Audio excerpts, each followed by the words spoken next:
जय हिंद दोस्तों, मैं सेबी पंजीकृत सलाहकार नहीं हूँ। यह वीडियो केवल शैक्षिक और सूचनात्मक उद्देश्य के लिए बनाई गई है। मैं MP registered mutual fund distributor हूँ। प्लीज़ संपर्क करिएगा आप लोग म्यूचुअल फंड के लिए। बजाज हिंदुस्तान शुगर लिमिटेड में आज 6% की गिरावट आई है। बताया था कि भाई जब लगाम लगी है, पैरों में बेड़ियां पड़ गई है, तो कितना भागोगे? कहीं ना कहीं तो आपको रुकना ही पड़ेगा ना। नहीं करोगे तो फिर आगे और बड़ी बेड़ियां लगा दी जाएंगी। मतलब अभी तो शॉर्ट टर्म की लिस्ट में शामिल किया गया है, आगे हो सकता है कि लॉन्ग टर्म के लिस्ट में भी शामिल कर दिया जाए। अभी तो सर की लिमिट 20% है, हो सकता है सर की लिमिट 10%, 5%, कुछ भी हो सकती है।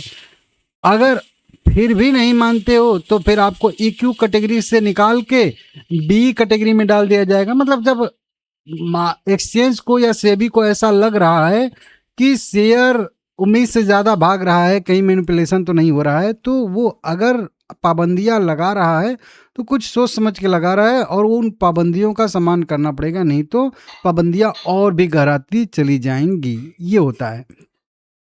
शॉर्ट टर्म की लिस्ट में शेयर शामिल हुआ, उसके बाद संभला नहीं, भागता ही चला गया। मतलब एक दो भागा क्या, मतलब थोड़ा बहुत और बढ़ गया। आज गिरावट आई है, आज गिरावट 8% तक आई है। थोड़ा सा शाम के टाइम पे रिकवरी आई है। अब ऐसा मत समझिएगा कि नहीं शेयर में बहुत ज़्यादा दम था इस वजह से रिकवरी आई है, नहीं। इसी टाइम फ्रेम में 2 बजे के बाद मार्केट में भी एक अच्छी खासी आज एक्सपायरी डेट है, तो इसके वजह से तेज़ी देखने के लिए मिल रही है। तो इसके वजह से भाई मार्केट के हवा के रुख के मतलब वजह से थोड़ा सा रिकवरी कर गया, नहीं तो 8% नीचे यह था। समझ रहे हो आप लोग? और मार्केट अभी क्लोज होने वाला है 10-15 मिनट के अंदर। अब आज इसमें 10 करोड़ इक्विटी से ट्रेड भी हुए हैं। बड़ी बड़ी लार्ज डील आज भी ट्रेड होती हुई दिखी है। 250 करोड़ रुपए के 23% का डिलीवरी परसेंटेज देखने के लिए मिल रहा है हम लोगों को। ठीक है ना। खबरें भी निकल के सामने आ रही हैं।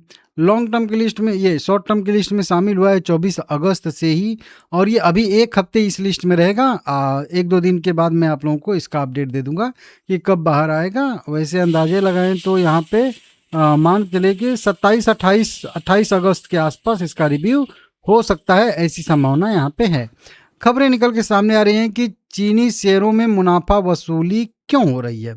तो देखिए सरकार ने उठाए हैं बहुत सारे कदम, क्योंकि देखिए अभी मार्केट मतलब तो निगेटिव ही चल रहा है, लेकिन शुगर की थोड़ी सी सप्लाई कम होने की वजह से शुगर की जो मतलब प्रोडक्शन है उसमें देरी होने की वजह से, ये सप्लाई की कमी नहीं है। जब ही प्रोडक्शन शुरू हो जाएगा, जब ही चीनी बनना शुरू हो जाएगा, मार्केट में आना शुरू हो जाएंगी चीनी, वो चीनी की कीमतें फिर से उसी रेट पे आएंगी। लेकिन अभी क्या है कि कुछ चीज़ें डिले हो गई हैं। मतलब चीनी जो जहाँ पे बन रहा था वो मानसून की वजह से या कह लीजिए किसी भी वजह से डिले हो चुका है। मतलब प्रोडक्शन जब आएगा माल तो दबा के आएगा, लेकिन अभी नहीं आ रहा है। इसकी वजह से सप्लाई साइड में जो है वो दिक्कतें हैं। इसके वजह से थोड़ा सा दिक्कत हुआ है, लेकिन सरकार भाई है, उसको हर चीज़ मैनेज करना है। अब देखिए दाम बढ़ना घटना ये नॉर्मल चीज़ है, लेकिन अचानक से बढ़ गया इसलिए थोड़ा सा लोगों को लग रहा है कि हाँ दिक्कत है। कई सारे कदम सरकार ने उठाए हैं और इससे आने वाले समय में बेनिफिट होगा, चीनी सप्लाई बढ़ेगी। 20 लाख टन बिना शुल्क के चीनी आयात को जो है मंजूरी मिल चुकी है। 2 दिन पहले की खबर है, मैं आप लोगों को बताया था। जो थोक उपभोग करता है, जैसे बहुत सारी जो पेय पदार्थ कंपनियां होती हैं, बिस्कुट बनाने वाली कंपनियां होती हैं, बड़े बड़े कंज्यूमर होते हैं, उनको जो है प्रति माह 10 टन से अधिक जो खपत करते हैं, उनको स्टॉक रखने की सीमा को जो है घटा दिया गया है। मतलब उनको एक अनुमति होता है कि आप इतना टन, इतना मतलब अपने स्टॉक में रख सकते हैं। तो अब उनको घटा के बता दिया गया है कि आप 15 दिन तक का, जितना आपका डेली खपत है उसके 15 दिन तक का आप मतलब स्टॉक कर सकते हैं। मतलब आप अगर 1 टन प्रतिदिन का यूज कर रहे हैं तो आप 15 टन रख सकते हैं। अगर आप एक दिन का 100 किलो यूज कर रहे हैं तो आप 1500 किलो रख सकते हैं। 15 दिन का आप मतलब अपना स्टॉक रखिए, उसके बाद मत रखिए। ठीक है ना। तो वहाँ से मतलब थोड़ा सा कमी होगा। जो बड़े बड़े डीलर हैं, जो चीनी के व्यापारी हैं, उनको भी कहा गया है कि अधिकतम 400 क्विंटल या 400 टन स्टॉक रखने का उनको भी मंजूरी मिला है। लेकिन उनको भी कहा गया है कि जो स्टॉक आप रखे हो वो स्टॉक अधिकतम आप 30 दिन तक रख सकते हो, उसके बाद उसको बेचना अनिवार्य है। ऐसा नहीं कि कोई आप चीनी का गोदाम बना के उसको रखे रहो रखे रहो रखे रहो, ऐसा नहीं। मार्केट में उसको 30 दिन के अंदर लाना ही पड़ेगा आपको। तो ये भी है, आपको डिस्क्लोज करना पड़ेगा थोक व्यापारियों को कि आपके पास कितना चीनी पड़ा हुआ है।